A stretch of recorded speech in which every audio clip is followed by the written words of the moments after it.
ஆன்மீகத்தினுடைய அடிப்படை என்பது கம்பேஷன், மனிதநேயம். அது எந்த சூழ்நிலையிலும் வெறுப்பாகவோ பிரிவினையாகவோ இருக்க முடியாது. It can never be hate or division. இதான் எல்லா சமயங்களும் எல்லா முன்னோர்களும் சமய தலைவர்களும் திரும்ப திரும்ப சொல்லுகின்ற அற்புதமான தத்துவம். அப்போ இவங்க வெறுப்பையும் பிரிவையும் மட்டுமே நோக்கமாக கொண்டவர்கள் எந்த சூழ்நிலையிலும் ஆன்மீகவாதிகள் அல்ல. இவங்க மதவரியை கையில் எடுத்துக்கிட்டு மக்கள்கிட்ட தவறான செய்திகளை பரப்பி மதத்தின் பெயரால் மக்களை ஒன்றிணைத்து அதன் மூலமாக அரசியல் லாபம் பெற முயற்சிக்கக்கூடியவர்கள். தேர்தலை மையமாக வைத்துதான் இவர்கள் பல இடங்கள்லையும் இப்படிப்பட்ட பிரச்சனைகளை உருவாக்குவதற்கு முயற்சி மேற்கொள்கிறார்கள். இதை மக்கள் தான் அடையாளம் கண்டுகொள்ள வேண்டும்.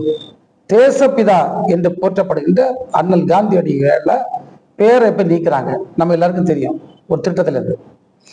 இப்போ அதை விட 10 படி முன்னால தேசப்பிதாவை அவர் சமய ஒற்றுமை வலியுறுத்துகிறார், ஜாதியை எதிர்க்கிறார் என்ற காரணத்தினால் கொலை செய்த கும்பலில் கொலைப்பட்டியல் இருந்தவர் சார்வர்கர்.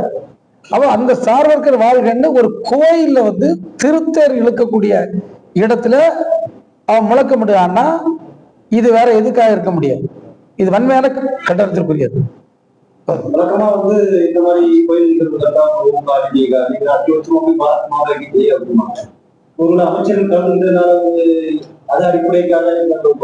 தம்பி, நான் பார்த்த கோயில்ல பாதி ஒன்று பார்த்துருக்க வாய்ப்பு இல்லை.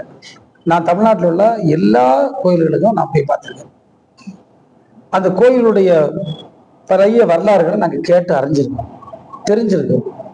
கன்னியாகுமரி மாவட்டத்தில் பட்டியல் பட்டு அமைச்சர் சொன்னார், இன்னைக்கு என்னுடைய மாண்புமிகு முதல்வருடைய காலத்துல அவ்வளவு கோயிலுக்கு குடம்புளுக்கு தேருக்கான ஷெட்டு, கோயில் பராமரிப்புக்கு 3 கோடி ரூபாய் வருஷத்துக்கு கொடுத்துருந்தான் அந்த ஊழியர்களுக்கு. இன்னைக்கு 18 கோடி. எத்தனை மடங்குன்னு பாருங்க, 6 மடங்கு 18 கோடியா உயர்த்தி கொடுக்க இந்த அரசாங்கம்.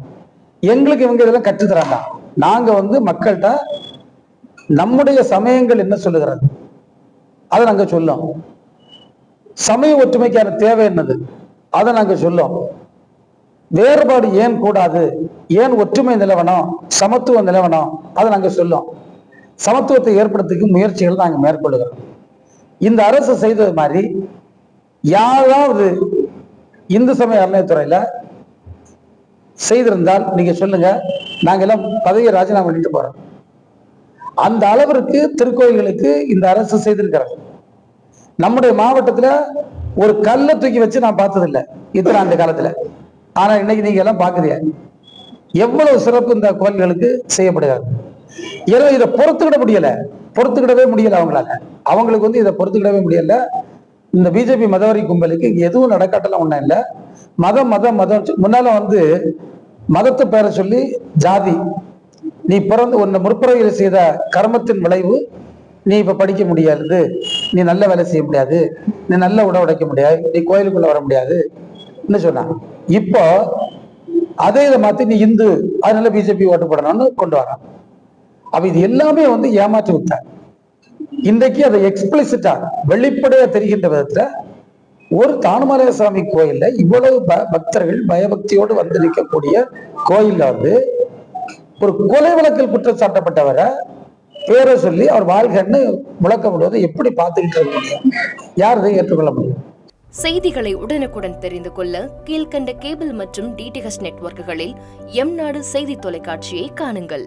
பாதகம் செய்பவரை கண்டால் நாம் பயம் கொள்ளலாகாது பாப்பா. மோதி மிதித்து விடு பாப்பா, அவர் முகத்தில் உமிழ்ந்து விடு பாப்பா. அண்மை செய்திகளை உடனுக்குடன் தெரிந்து கொள்ள இணைந்திருங்கள் எம்நாடு தொலைக்காட்சியுடன்.